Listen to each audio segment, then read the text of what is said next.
आपको ऐड किया है। आपका कोई सवाल है तो आप अनम्यूट करके अपना सवाल पूछिए। जी, अस्सलाम शेख। वालेकुम अस्सलाम रहमतुल्लाहि। शेख शेख मैं एक कंपनी में काम करता हूँ और वो कंपनी मतलब एमएनसी है। और वो कंपनी हमको सिर्फ मेडिकल देती है, लेकिन वो मेडिकल जो है वो हमको देती है क्या नाम है, इंश्योरेंस कंपनी के थ्रू। आईसीआईसीआई लोम्बार्ड है, उसके थ्रू हमको इंश्योरेंस देती है, लगभग हर साल का 2 लाख रुपया। तो और उसके लिए हमारी सैलरी में से वो कुछ पैसा, ज़्यादा नहीं, थोड़ा बहुत पैसा वो बाय डिफ़ॉल्ट वो कट कर लेते हैं। तो उसको मैं यूज़ कर सकता हूँ कि नहीं सर शेख? जी, मैं जवाब दूं? जी शेख। जी जी बिल्कुल शेख। दीजिए। देखिए, आप जब उस कंपनी को ज्वाइन करते हैं, जी जब शेख। उस कंपनी को आप ज्वाइन करते हैं, उस वक्त अगर आपको मालूम है कि ये कंपनी आपको इंश्योरेंस देगी, हेल्थ इंश्योरेंस, और चाहे उसके बदले में वो कुछ काटे या ना काटे, आपकी आपकी तनख्वाह से उस कुछ पैसा ले या ना ले, ये अलग मसला है, उससे कोई फर्क नहीं पड़ता है। अगर आपको पता है कि एक ऐसी कंपनी है जिसमें मैं नौकरी करूंगा तो मेरे नाम का इंश्योरेंस ये कंपनी लेगी, मैं बीमार हूंगा तो उसका बेनिफिट मुझे मिलेगा, मैं जाकर के इलाज करवाऊंगा, तो ये जायज नहीं है आपके लिए, क्योंकि आपको पता है कि मेरे नाम से इंश्योरेंस लिया जाएगा, उसके बाद भी आप ज्वाइन कर रहे हैं, तो आप उसमें डायरेक्ट तरीके से इन्वॉल्व हैं। लेकिन अगर फर्ज कीजिए, हालांकि ऐसा होता नहीं है, अगर फर्ज कीजिए आपने कोई कंपनी ज्वाइन किया, आपको नहीं पता है कि ये ऐसी कंपनी है कि मेरे नाम से हेल्थ इंश्योरेंस निकालेगी, आप नौकरी करने लगे और उसने आपके नाम से इंश्योरेंस ले भी लिया, आपको नहीं पता, जब कभी आप बीमार हुए तो उसने आपको इंश्योरेंस का पेपर पकड़ा दिया कि जाइए इलाज करवा लीजिए। तो अब चूंकि आपके इल्म में लाए बगैर, आपके इरादे के बगैर, आपके किसी ताउन के बगैर वो इंश्योरेंस लिया गया था, और कंपनी ने आपको सिर्फ ये बताया था कि अगर आप बीमार होंगे तो हम आपका इलाज करवाएंगे, तो अब चूंकि इलाज लेना आपका हक है उस कंपनी से, अब वो कंपनी कैसे दे रही है ये उसका मसला है, आपको कोई इल्म नहीं था। अब उस कंपनी से अपना हक पाना आपके लिए ये जायज है। लेकिन ऐसा होता नहीं है जो दूसरी सूरत मैंने जिक्र की, लोगों को पता होता है पहले से कि इस कंपनी में हेल्थ इंश्योरेंस मेरे नाम से कंपनी लेगी, उसके बावजूद भी उस कंपनी को ज्वाइन करते हैं और उस पर उनका बाकायदा एग्रीमेंट होता है, साइन करते हैं, जो फैसिलिटीज उनको मिलने वाली होती है उस कंपनी से, वो तमाम चीजें पहले से वो कंपनी आपको बताती है, जिसमें कि इंश्योरेंस भी होता है, और आप उस पर अपनी रजामंदी जाहिर करते हैं। तो ये एक तौर से जो है डायरेक्ट तरीके से ताउन अलल इस्म है, गुनाह के काम में मदद करना जिसमें आप भी शामिल हो रहे हैं, तो ये जायज नहीं होगा आपके लिए। शेख, जो पैसे कट किए हैं सैलरी में से, हाँ, और जो तो वो पैसे तो एक और बड़ी बात हो गई, मैंने कहा कि अगर पैसे नहीं भी, हाँ, जो पैसे उसकी सैलरी में से कट हुए हैं उतना पैसा वो ले सकता है क्योंकि उसका पैसा है वो,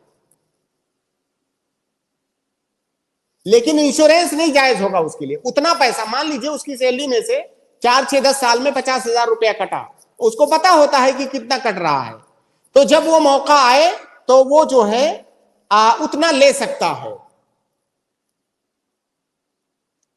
जी खान मोहम्मद भाई, खान जी, तो इनामुल्लाह अगर क्या माजी का जो है कटा है, जितना माजी का उतना ले सकता है।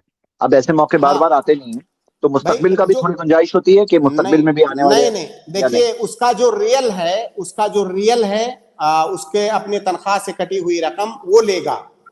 और पहली बात तो अगर उसको शुरू में पता है कि मेरे नाम से इंश्योरेंस लिया जाएगा तो उसका ज्वाइन करना नहीं दुरुस्त है, वो मत ज्वाइन करे, या तो वो शर्त रखे कंपनी के सामने कि मैं इंश्योरेंस नहीं लूंगा, मुझे सर्विस नहीं चाहिए।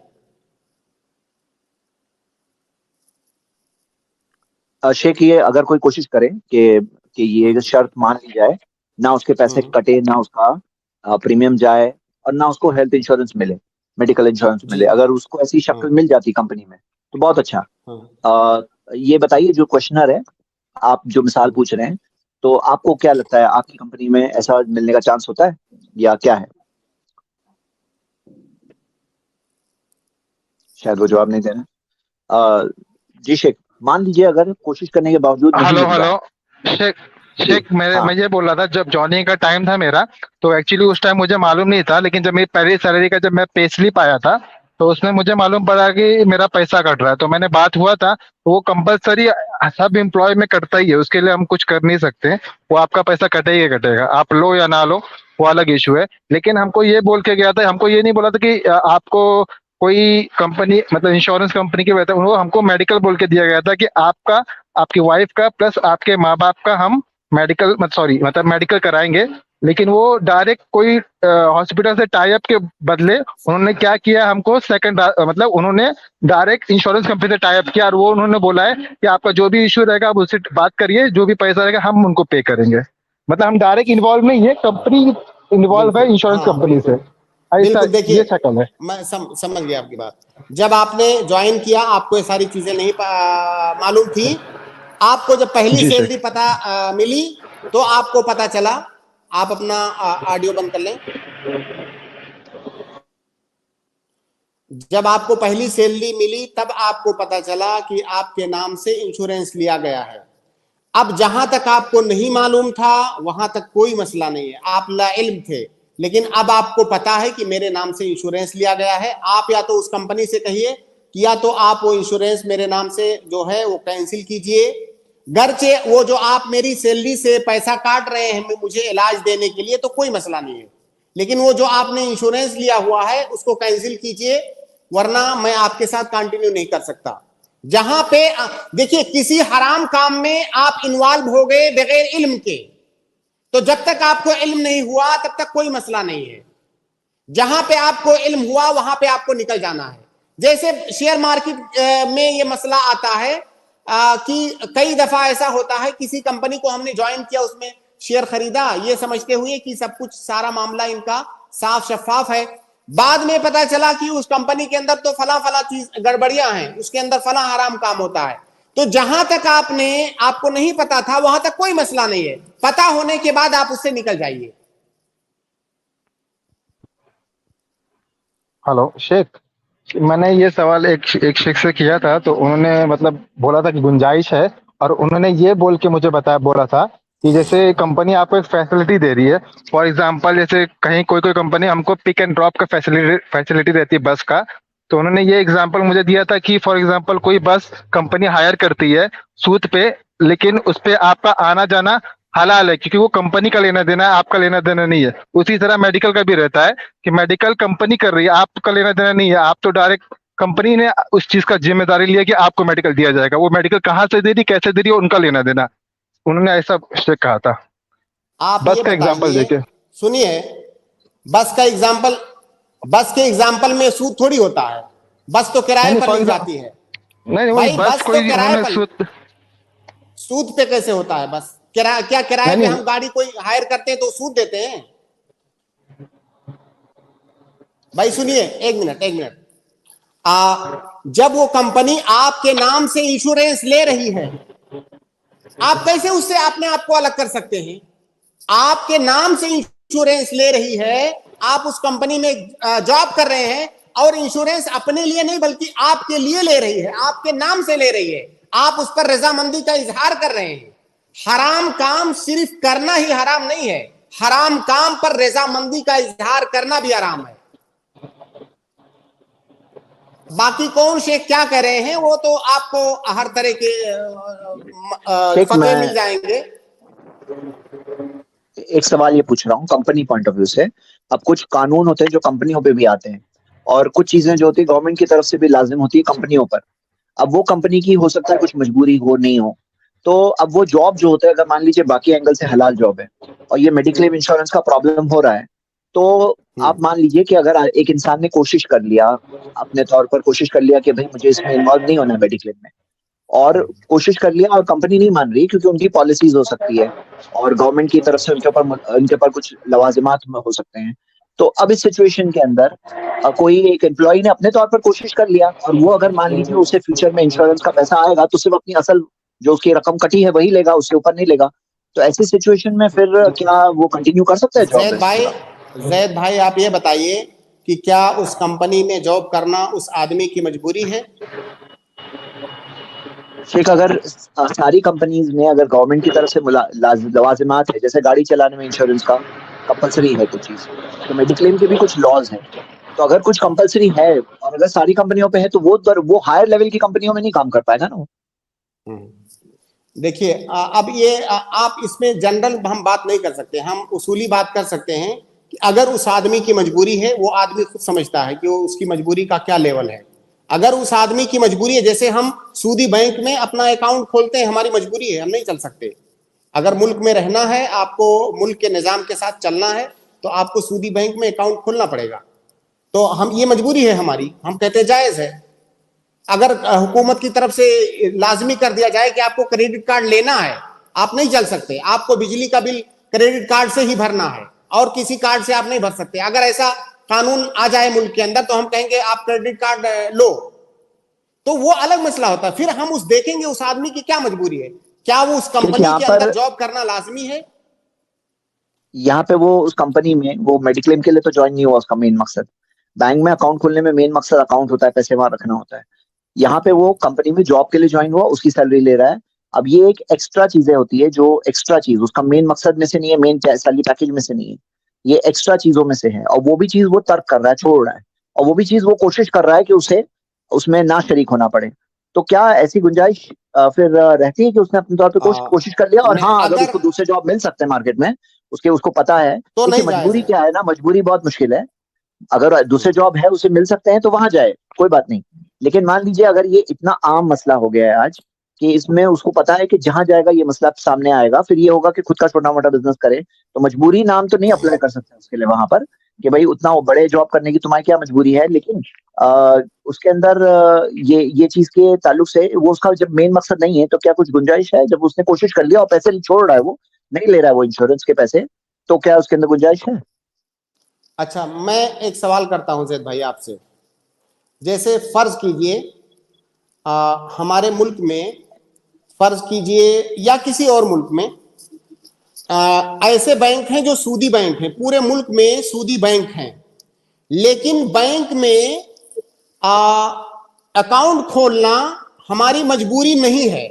हुकूमत की तरफ से ऐसा कोई कानून नहीं है कि बैंक में अकाउंट खोलना जरूरी है। हम अपने घर में कैश रख सकते हैं, कैश से हम सारे अपने काम कर सकते हैं, बैंक में जाना हमारे लिए जरूरी नहीं है। उसके बाद अगर कोई शख्स बैंक में जाता है और बैंक में एक सेक्शन ऐसा मौजूद है जिसमें सूद नहीं दिया जाता है आपको, आप जितना पैसा जमा करोगे उतना आपको मिलेगा, तो क्या ऐसी सूरत में वहां पे वो पैसा जमा कर सकता है? तो भाई उसका मकसद है, नहीं कर सकता ना, जबकि वो उसका मकसद तो सूद लेना नहीं है, फिर भी आप क्यों कह रहे हैं कि नहीं कर सकता?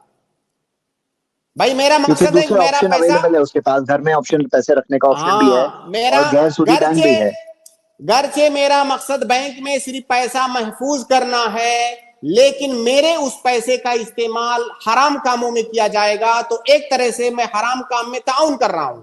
तो वही सूरत हाल यहां भी है कि वो घर से आपका मकसद वो इंश्योरेंस लेना नहीं, आपका मकसद जॉब करना है, लेकिन क्या आप इंश्योरेंस लेने में आपका ताउन वहां पे मौजूद है या नहीं?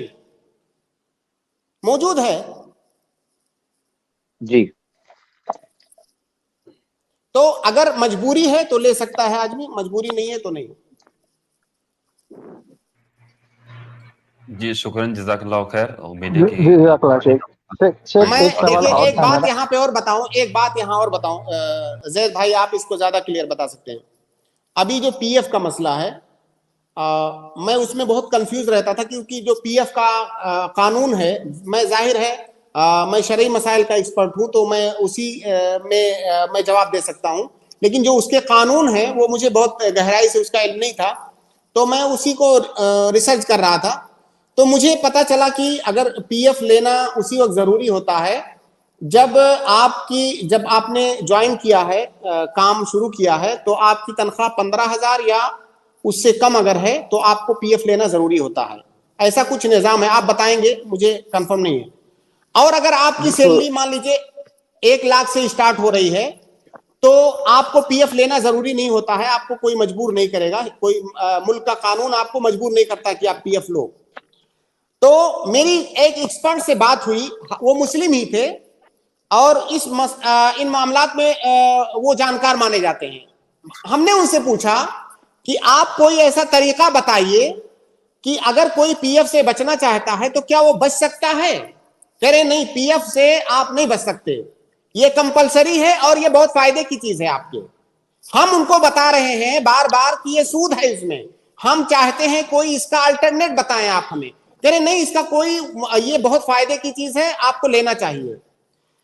लास्ट में हमने उनसे कहा कि क्या आप बताइए कि क्या अगर किसी की तनख्वाह 50,000 1 लाख से स्टार्ट हो रही है, नौकरी की इब्तिदा हो रही है, तो क्या उस पर जरूरी है लेना? तो कह रहे नहीं, उस पर तो जरूरी नहीं है। हमने कहा ये बात आप क्यों नहीं बता रहे भाई? तो बहुत सारे लोग हैं ना जो आपके पास वो एक पहलू लेकर के आते हैं, वो कहेंगे ऐसा ऐसा होता है और किसी तरह से उनको सर्टिफिकेट चाहिए आपसे, उनको किसी तरह से जवाज का सर्टिफिकेट चाहिए होता है आपसे, वो सारी बातें आपको नहीं बताएंगे। तो इसलिए हम उनको सिर्फ उसूल बता सकते हैं कि इन उसूल की बुनियाद पर जायज है, इन उसूल की बुनियाद पर नाजायज है। बाकी आप जाने, आपके दरमियान, आपका मामले के दरमियान अल्लाह ताला है, ये आपके और अल्लाह ताला के दरमियान का मामला है, आप फैसला करें। हमने आपको रूल बता दिया, उसूल बता दिया। जी,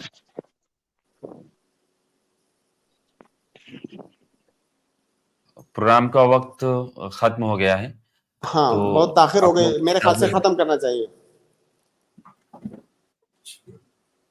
जी इंशाल्लाह। इसमें एक सवाल नाज़रीन, है, उत्तर से एक सवाल है, ऊपर कमेंट में किसी ने जी डाला भी है। वो जो बीच जी में बात आई थी ना कपड़े की, उसमें एक पहलू ये है कि वो कपड़े जो